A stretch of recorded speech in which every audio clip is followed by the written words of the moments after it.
How the Grinch Stole Christmas by Dr. Seuss.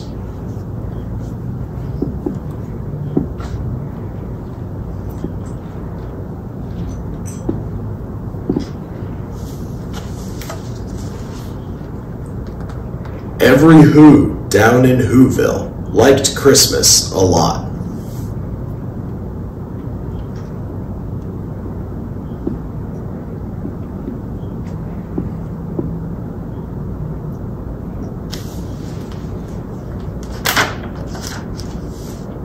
But the Grinch, who lived just north of Whoville, did not. The Grinch hated Christmas, the whole Christmas season. Now, please don't ask why. No one quite knows the reason. It could be his head wasn't screwed on just right. It could be, perhaps, that his shoes were too tight. But I think that the most likely reason of all may have been that his heart was 2 sizes too small.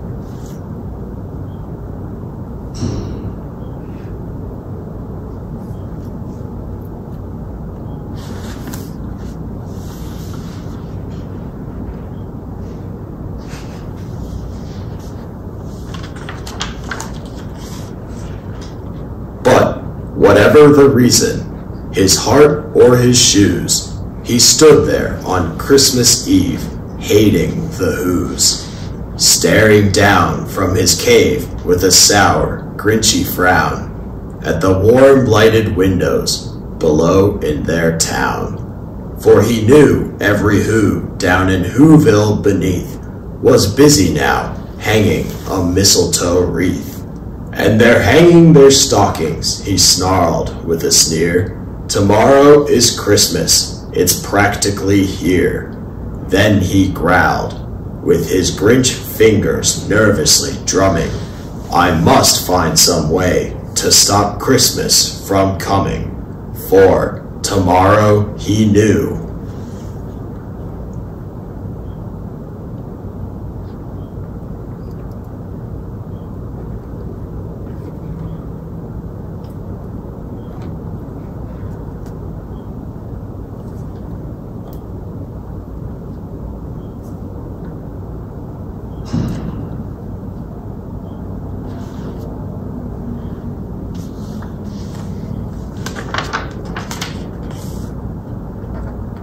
All the Who girls and boys would wake bright and early.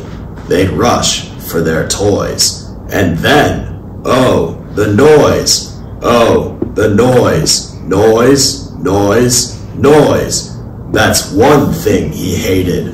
The noise, noise, noise, noise.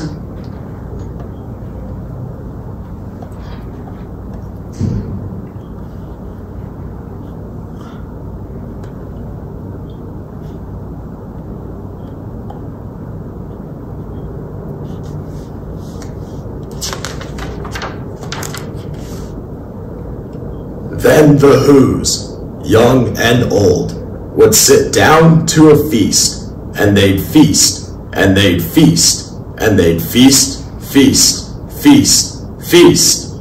They would feast on Who pudding, and rare Who roast beast, which was something the Grinch couldn't stand in the least.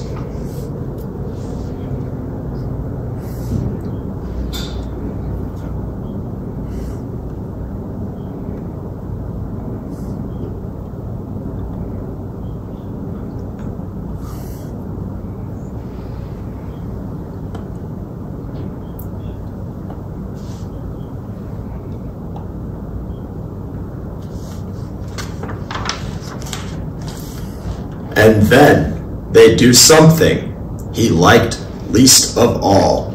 Every Who down in Whoville, the tall and the small, would stand close together with Christmas bells ringing. They'd stand hand in hand, and the Whos would start singing. They'd sing, and they'd sing, and they'd sing, sing, sing, sing.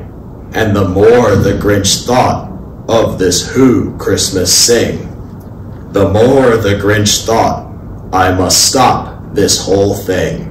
Why, for 53 years, I've put up with it now. I must stop this Christmas from coming, but how?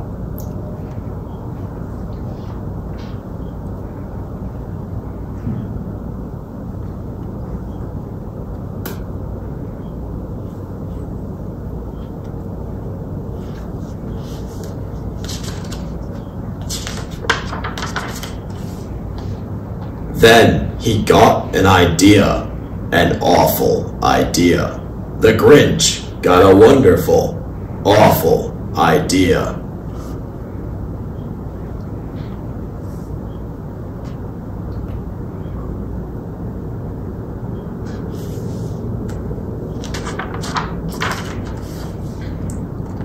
I know just what to do, the Grinch laughed in his throat, and he made a quick Santa Claus hat and a coat, and he chuckled and clucked. What a great Grinchy trick! With this coat and this hat, I look just like Saint Nick. All I need is a reindeer. The Grinch looked around, but since reindeer are scarce, there was none to be found. Did that stop the old Grinch? No. The Grinch simply said, if I can't find a reindeer, I'll make one instead. So he called his dog, Max. Then he took some red thread, and he tied a big horn on the top of his head.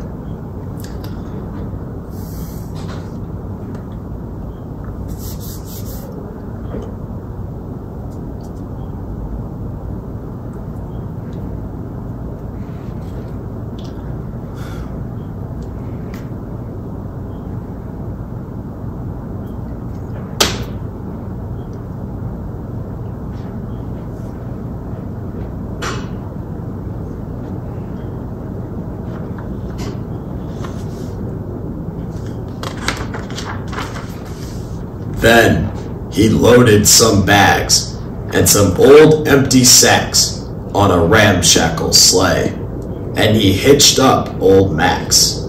Then the Grinch said, "Giddy up," and the sleigh started down toward the homes where the Who's lay a snooze in their town.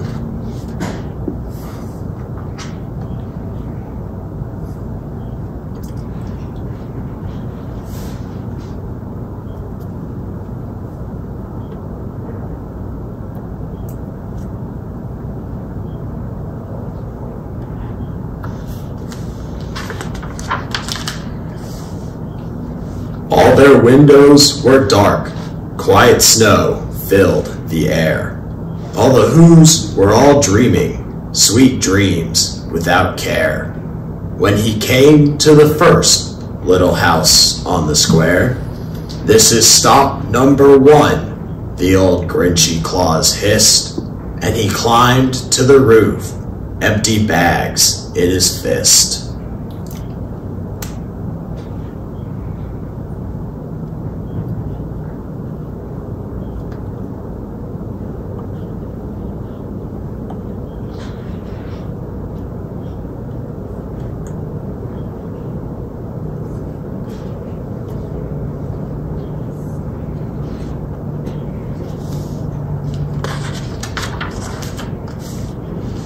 Then he slid down the chimney, a rather tight pinch.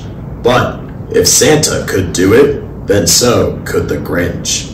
He got stuck only once, for a moment or two. Then he stuck his head out of the fireplace flue, where the little Who's stockings all hung in a row. These stockings, he grinned, are the first things to go.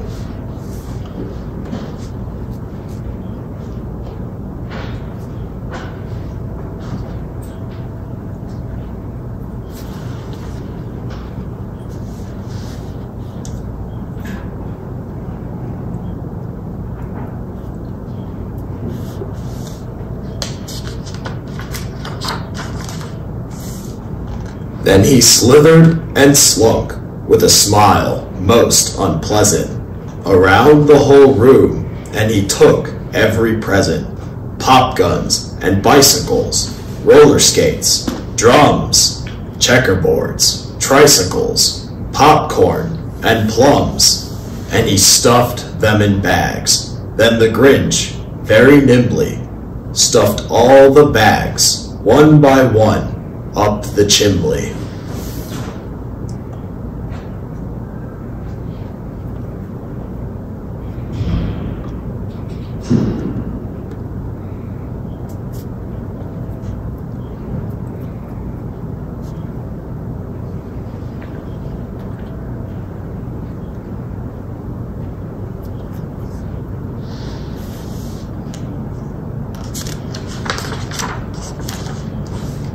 Then he slunk to the icebox. He took the Who's feast.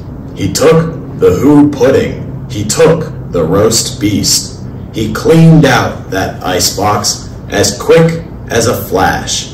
Why, that Grinch even took their last can of Who hash.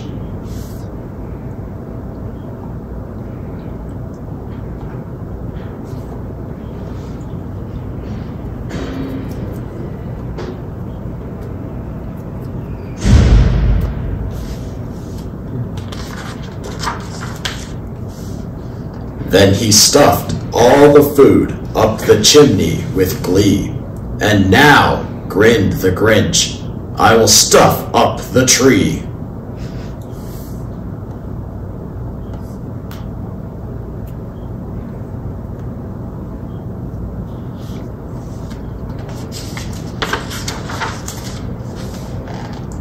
And the Grinch grabbed the tree, and he started to shove, when he heard a small sound, like the coo of a dove.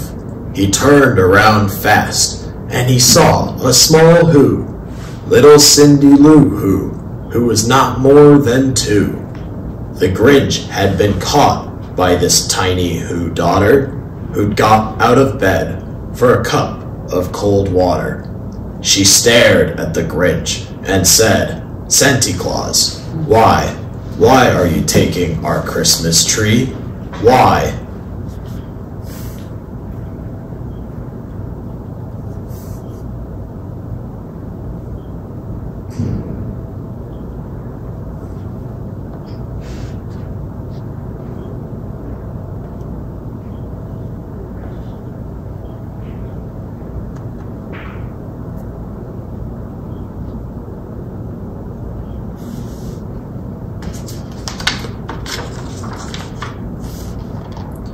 But, you know, that old Grinch was so smart and so slick, he thought up a lie, and he thought it up quick.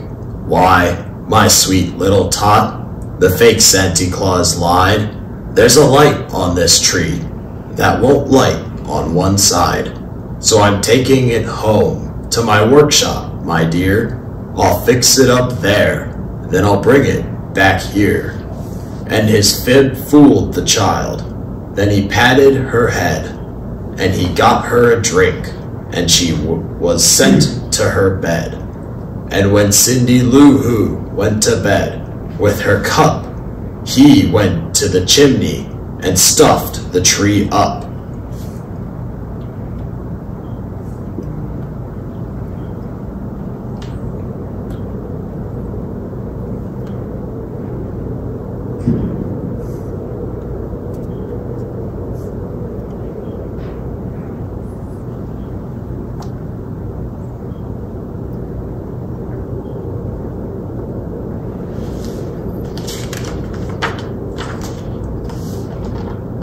Then the last thing he took was the log for their fire. Then he went up the chimney, himself the old liar. On their walls he left nothing but hooks and some wire. And the one speck of food that he left in the house was a crumb that was even too small for a mouse.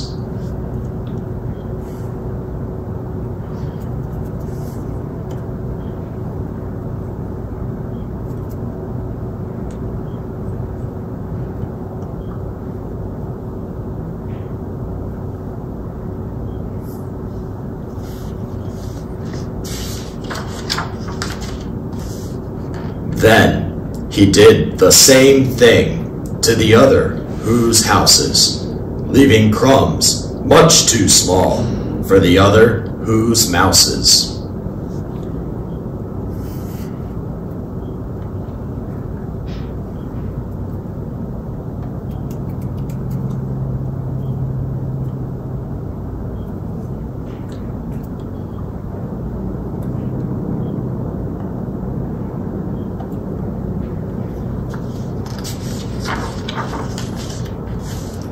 It was 15:15 dawn, all the Who's still abed, all the Who's still a snooze, when he packed up his sled, packed it up with their presents, the ribbons, the wrappings, the tags, and their tinsel, the trimmings, the trappings.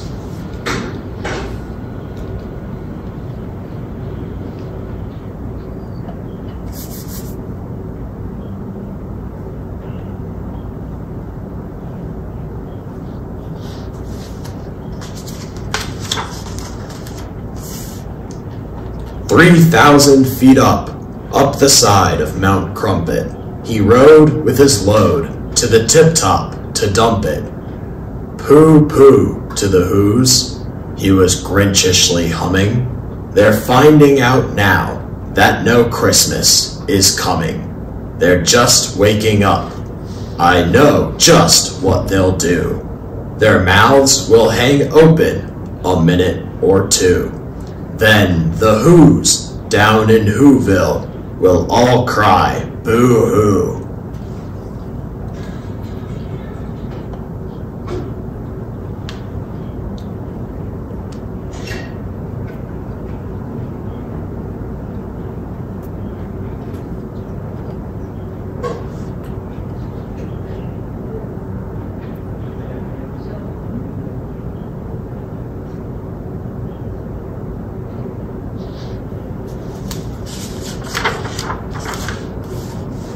"That's a noise," grinned the Grinch, "that I simply must hear." So he paused, and the Grinch put his hand to his ear.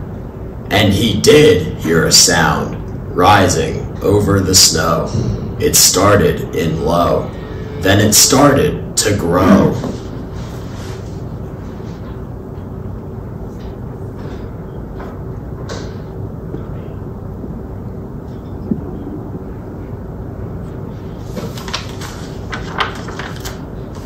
But the sound wasn't sad.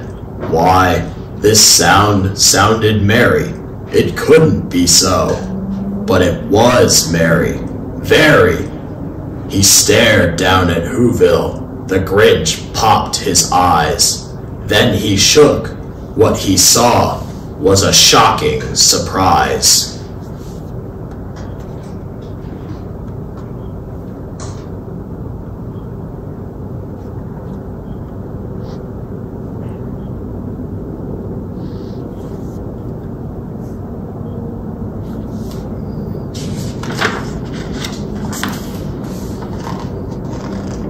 Every Who down in Whoville, the tall and the small, was singing without any presents at all. He hadn't stopped Christmas from coming. It came, somehow or other. It came just the same.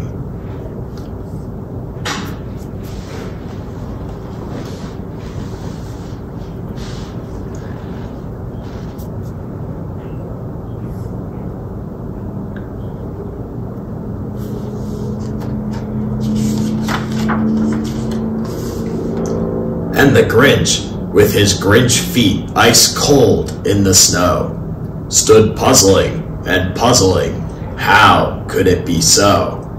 It came without ribbons. It came without tags. It came without packages, boxes, or bags. And he puzzled 3 hours, till his puzzler was sore. Then the Grinch thought of something he hadn't before.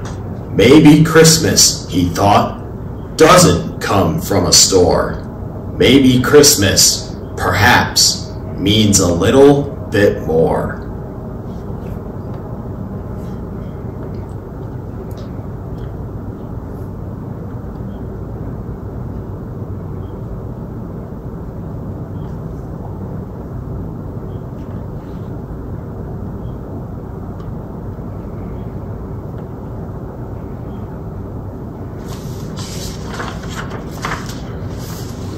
And what happened then? Well, in Whoville they say that the Grinch's small heart grew 3 sizes that day, and the minute his heart didn't feel quite so tight, he whizzed with his load through the bright morning light, and he brought back the toys and the food for the feast, and he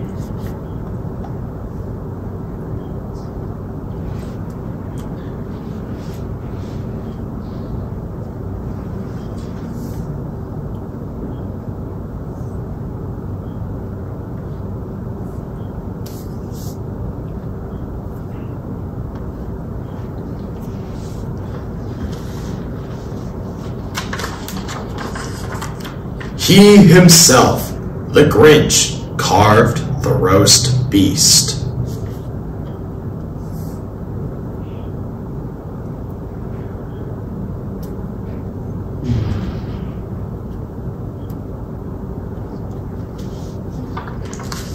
The